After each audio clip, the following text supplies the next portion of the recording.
Waalaikumsalam warahmatullahi wabarakatuh. Gimana nih? Latsarnya masih tetap semangat, teman-teman?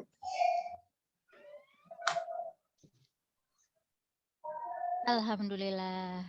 Alhamdulillah.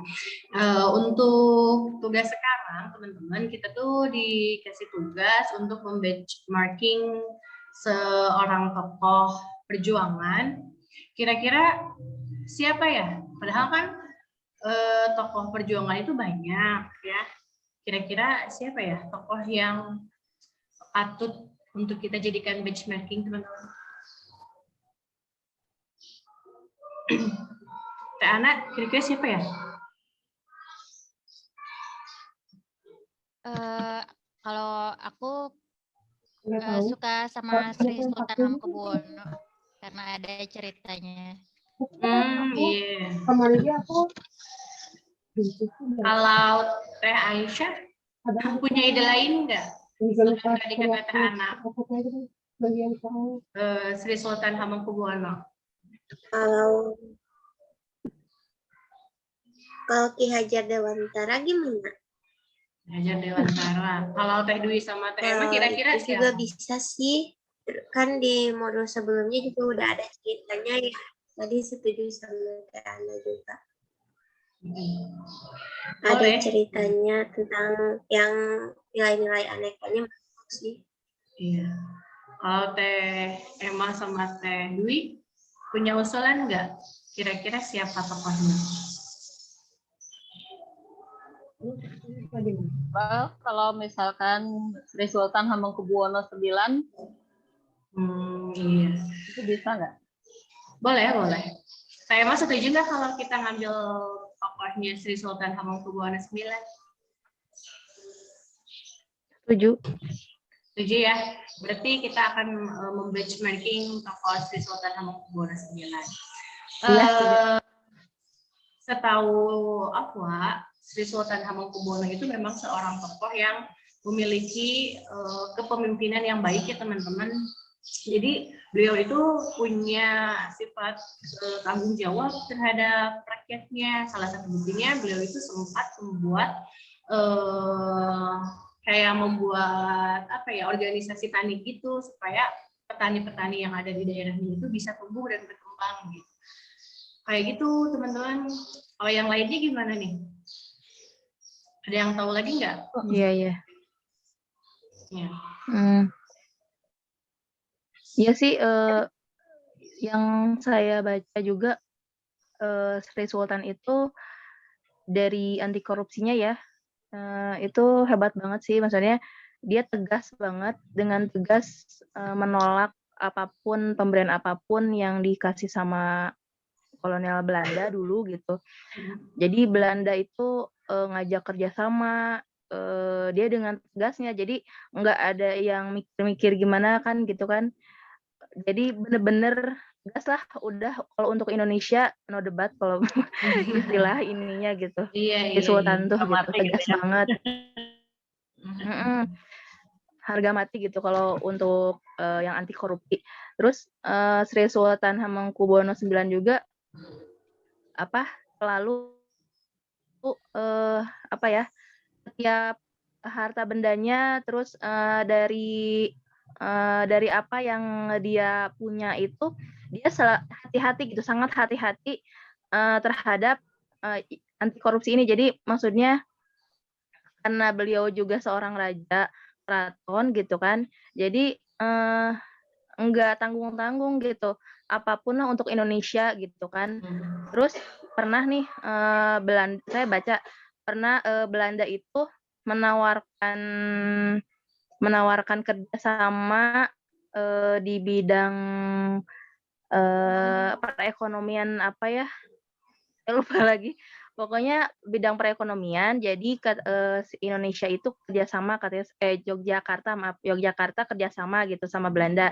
Nah dengan iming-iming luas tanah gitu di Belanda, Sri Sultan tuh langsung mengirimkan surat penolakan kepada Belanda begitu yang saya ketahui.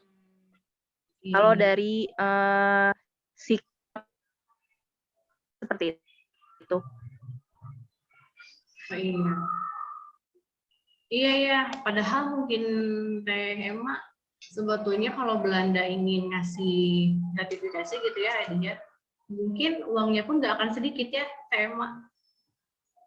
Atau hadiahnya pun nggak akan kecil gitu ya. Iya, Keren ya.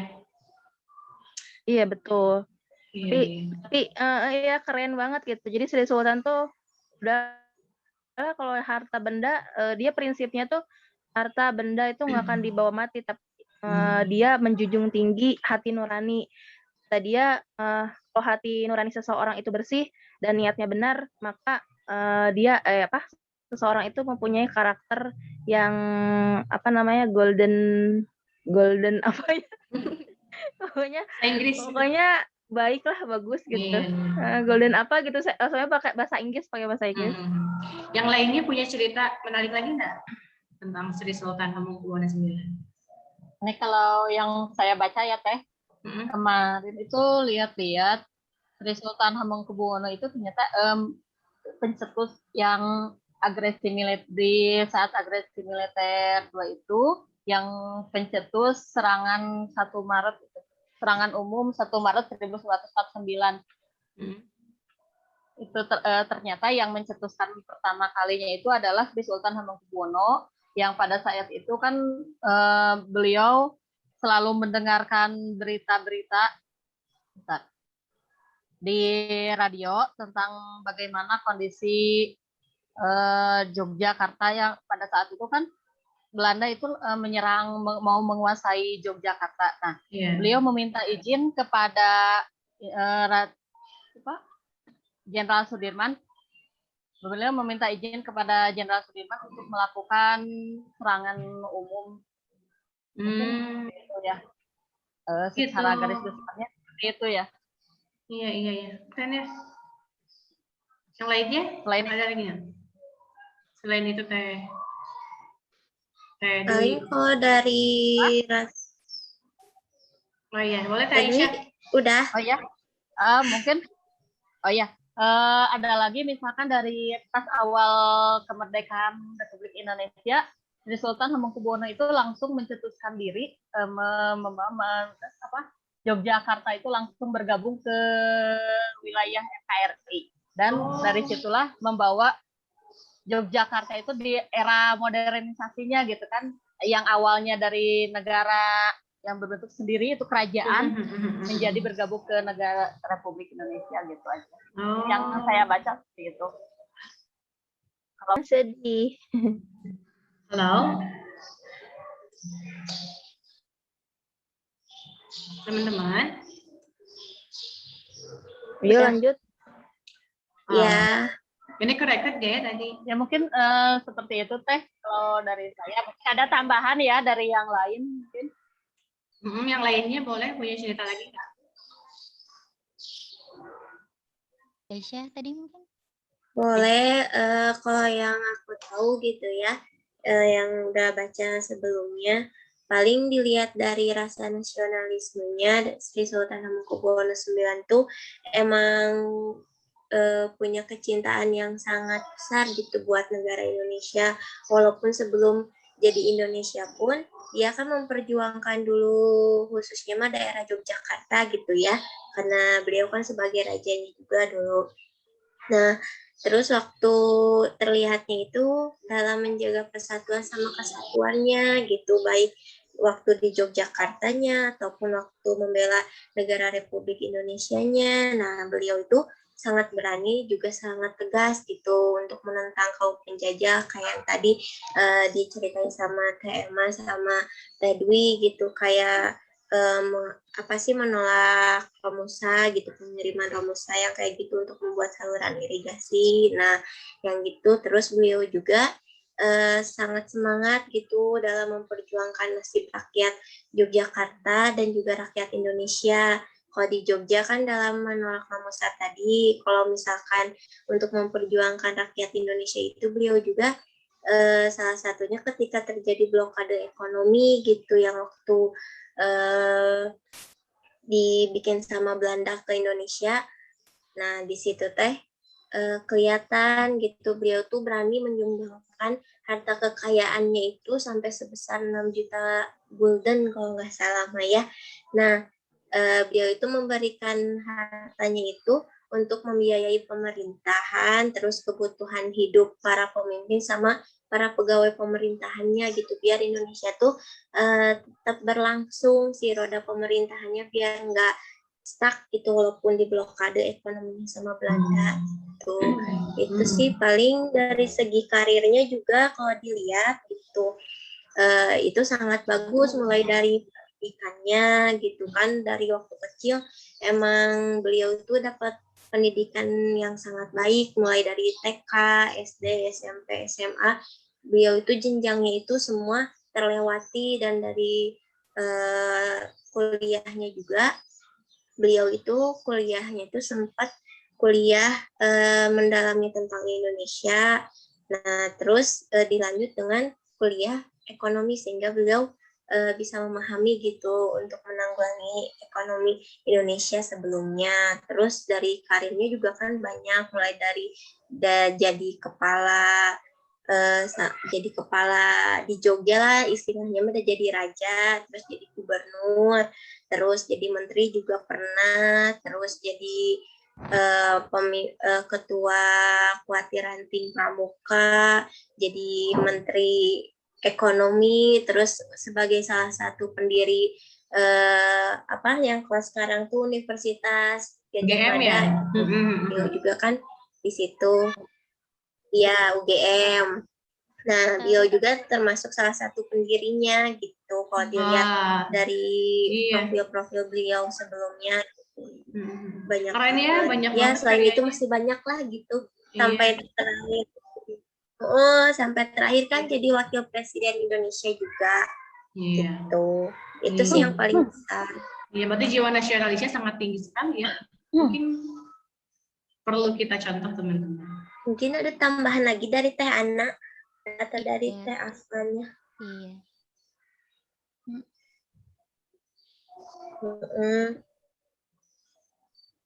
Jadi kan gede banget ngorbaninnya gitu, memanfaatkan apa yang dia bisa gitu buat negara ini. Kelihatannya sih di situ dari nilai nasionalismenya. Iya, saya mau nambahin aja sedikit. Jadi emang mengagumkan orangnya ya, terus rendah hati, nggak pernah menunjukkan kalau beliau ini adalah pejabat. Iya, Jadi betul. contohnya kayak pas lagi kan ada polisi lagi bertugas, melihat ada mobil melanggar verboden, nah terus berhenti mobilnya. Pas dilihat ternyata Sri Sultan Hamengkubuwono IX. Polisinya tuh awalnya gentar, tapi karena ia juga merasa ini adalah tugasnya, jadi tetap surat tilang tuh diberikan kepada Sri Sultan, dan Sri Sultan Hamengkubuwono IX-nya pun menyadari kesalahannya dan agar proses tilang ini berlanjut gitu. Jadi beliau ini tidak minta untuk diistimewakan, karena memang beliau merasa salah. Terus kemudian ada juga cerita dia menolong ibu-ibu yang meminta tumpangan sampai barang-barangnya tuh dipanggul sama Sri Sultan Hamengkubuwono. Ibu-ibu ini pas nyampe di pasar itu mau memberi uang, tapi ditolak sama Hamengkubuwono IX. Ibu-ibu ini marah. Ya kalau zaman sekarang kok belagu banget gitu kan. Nah ternyata pas dilihat sama orang yang di pasar itu, oh itu tuh Sri Sultan Hamengkubuwono, langsung lemes sih ibunya kan. Ya pokoknya inilah sifat jiwa saling tolong menolongnya tuh tinggi banget. Ya. Padahal pada saat itu kan jabatannya udah tinggi banget gitu, tapi mau menolong rakyat kecil gitu. Itu aja. Iya. Wah, ternyata banyak banget ya sifat-sifat yang bisa kita contoh, kita tiru dari seorang Sri Sultan Hamengkubuwono IX. mulai dari akuntabilitasnya, kemudian nasionalismenya yang tinggi, kemudian etika publiknya yang bagus, kemudian komitmen mutunya yang keren, dan juga anti korupsinya. Semoga kita semua bisa mencontoh satu atau lebih baiknya semuanya teman-teman dari sifat-sifat Sri Sultan Hamengkubuwono untuk menjadikan diri kita jadi ASN yang beransur. Begitu Bu Kidia, teman-teman. Ada lagi yang ingin menyampaikan, teman-teman?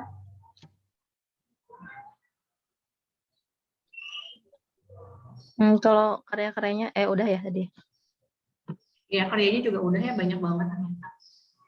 Sama Aisyah tadi. Ya udah, teman-teman, diskusinya dicukupkan ya. Intinya mah ya itu aja sebagai masukan untuk kita, bukan hanya untuk diketahui ya, tapi untuk diimplementasikan di dalam kehidupan kita sehari-hari. Ya udah, terima kasih ya teman-teman. Assalamualaikum warahmatullahi wabarakatuh. Waalaikumsalam warahmatullahi wabarakatuh.